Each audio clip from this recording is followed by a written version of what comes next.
Hey there, welcome back to the channel. My name's Ian, known as WanderBeard around these parts, and in today's video, since I'm stuck at a bus station, I thought I would talk about taking the bus in Mexico, kind of the different tips and tricks you can use, some of the basic information that you will hopefully find helpful, and some other stuff. I really don't have a plan necessarily for this video, but I will update it with some information that pertains to what I talk about today. So I've traveled Mexico now for about 6 months in total over 2024 and 2025. And the entire time that I've been in Mexico, I've traveled overland, either by bus, and I used the Tren Maya for one stop, going from Palenque up to Campeche. And I've also used the ferry once to go from La Paz in Baja California Sur over to Mazatlan. But other than that, I haven't flown domestically at all. It's been all overland. And so I thought that the focus of this should be around using the buses and the different options you have for that.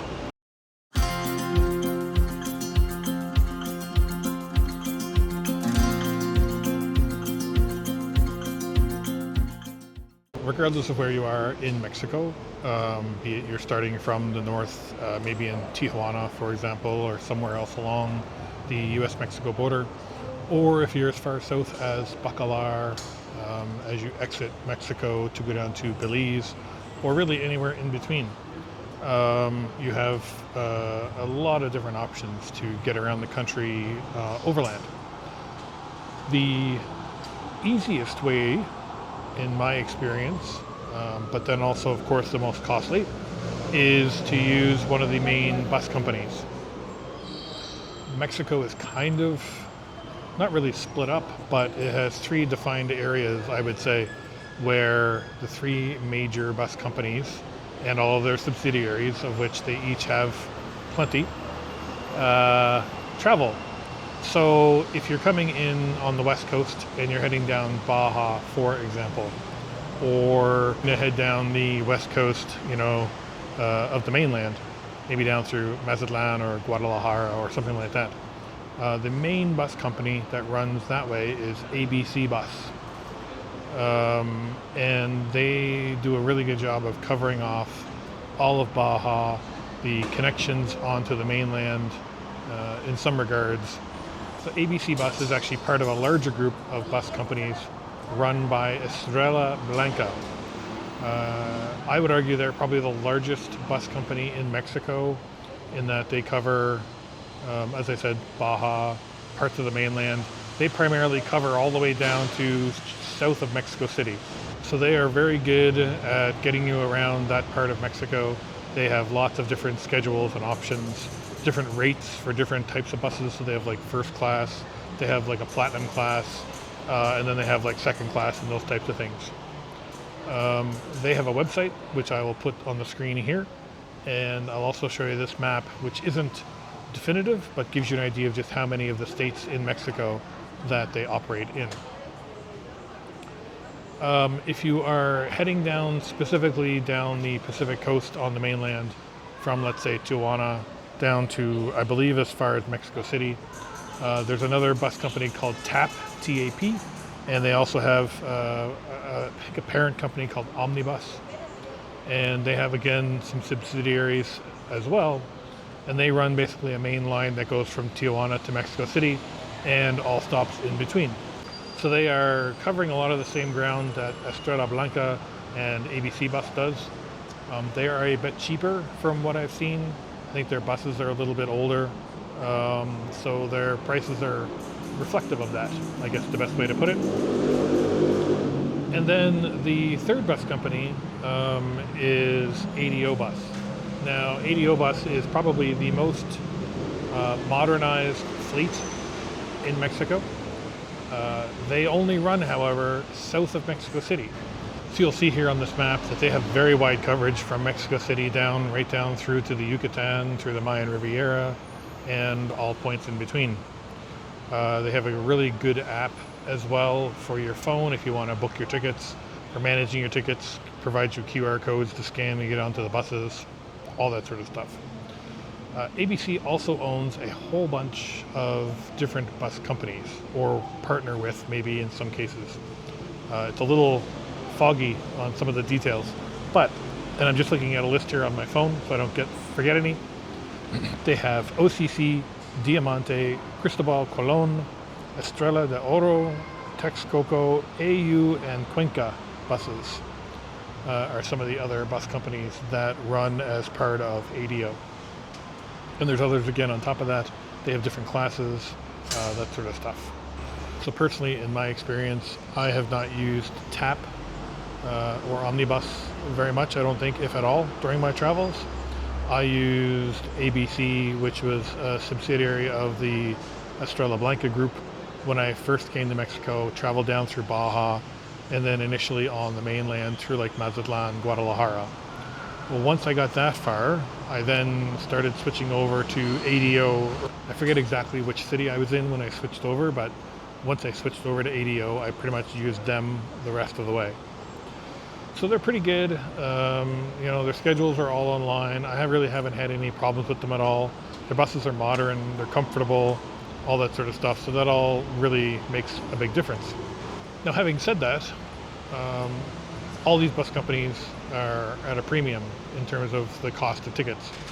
So, for example, if you're going from one main destination to another, it could be $15 to $20 for a ticket, which doesn't sound like much, but it's still at a much higher premium than, let's say, if you were to use Colectivos here in Mexico, which are everywhere.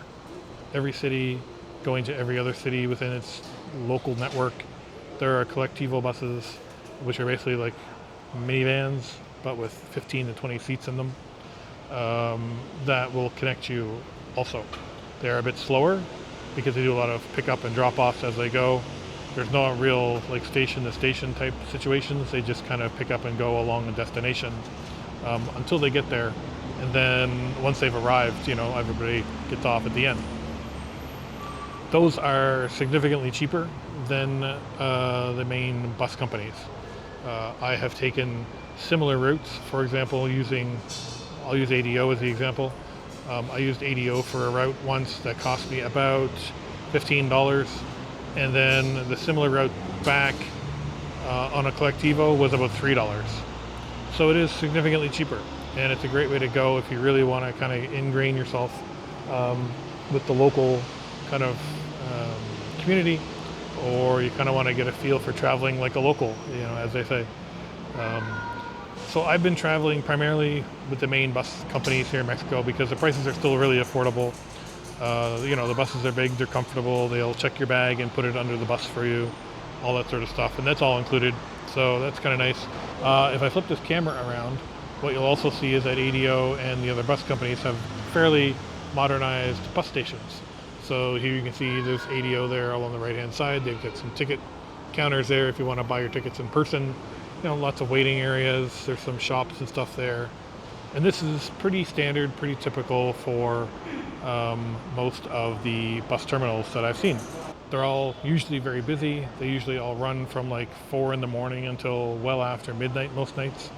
But it's a convenient way to do it. The other way you can travel, of course, is using tourist shuttles. So those are, privately run companies that have shuttle buses that run between specific destinations. You pay your money, they pick you up at your hotel, they drop you off at your hotel. It's all very simple. They are expensive. I have only used a tourist shuttle, I think 2 or 3 times so far. So the most recent example I can think of is when I was in Costa Rica and I was trying to get from Monteverde over to La Fortuna. So there were local buses available. It was about a 9-hour or so trip. Would have involved transferring 2 or 3 times. I get different information on that. But it was cheap. It was going to cost me like $7 or $8 to do the whole trip. You'd stop, basically you had to loop yourself all the way around the lake to get there, and it would have been a full day, basically. The other option was tourist shuttle. And tourist shuttle was $27, and it was a shuttle plus a ferry across the lake and then another shuttle on the other side, door to door, from your hotel to your hotel. So that was all great. So in that case, I went with the tourist shuttle, if only to save myself about 6 or 7 hours of travel. And Costa Rica was kind of a unique situation too, where a lot of the buses there, it's not as well structured as it is here in Mexico and some of the other countries that I've been to. The bus companies in Costa Rica were all privately owned, so there was dozens of different companies to deal with, and it just became a logistical kind of headache, I guess is the best way to put it. So yeah, so I've seen other tourist shuttles in other places. Lake Aratlan had a lot of tourist shuttles to a lot of different destinations, running $30, $40, $50 US for 2 or 3 hours. And that is, for me personally, that's more than I'm willing to spend to get from A to B in most cases. So in those cases, I was able to, get chicken buses, local shuttles, Colectivos, whatever, to get around. And that's kind of what I've done. But since I'm talking specifically about Mexico in this video today, I'm going to put a map up here as well of an example of one city and all the different Colectivo stops that are in just that one city. So it can get a little tricky if you're not familiar with the area, because different stop points have different destinations.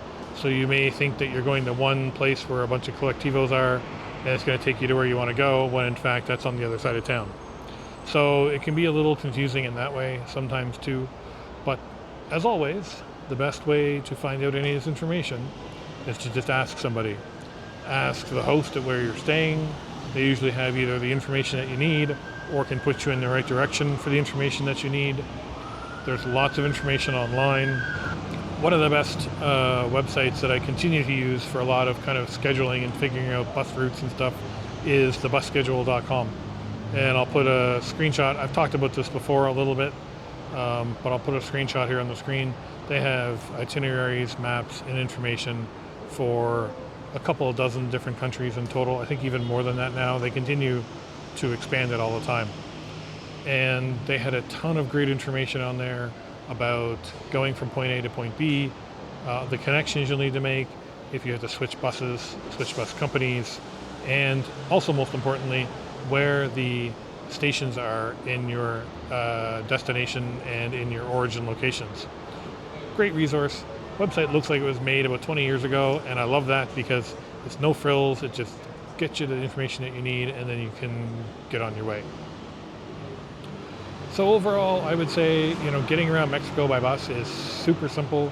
The easiest way to do it, if you're, new to traveling, or if you just want to kind of make it easier on yourself, is to use one of the main bus companies and book through them.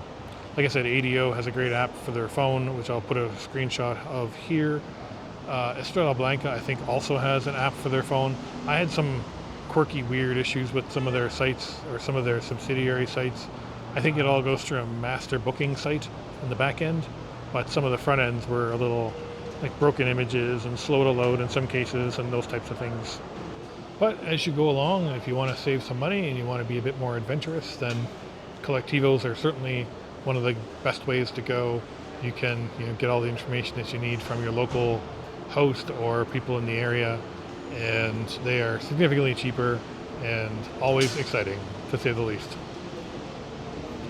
Anyway, that's all. I just figured I would shoot this quick video while I'm sitting here in the bus station waiting for my bus to depart, and I hope you found some of this information useful.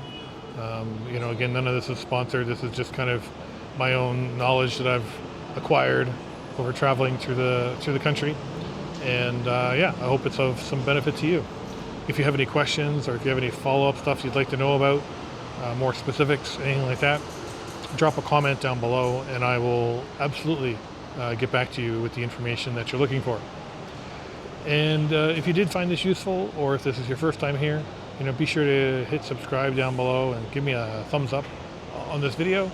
I really appreciate that. It certainly helps my channel grow, and it means a lot to me. If you would like to support me further, there's a few different ways you can do that. I have some memberships set up here through YouTube that start at just $3 Canadian per month, which is like $2 US is the cheapest tier.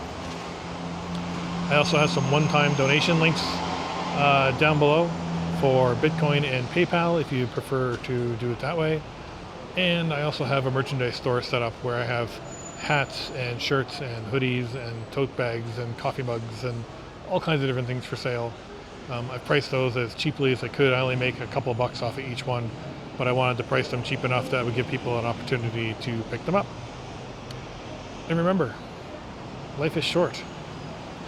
Wander. And I will see you in the next video.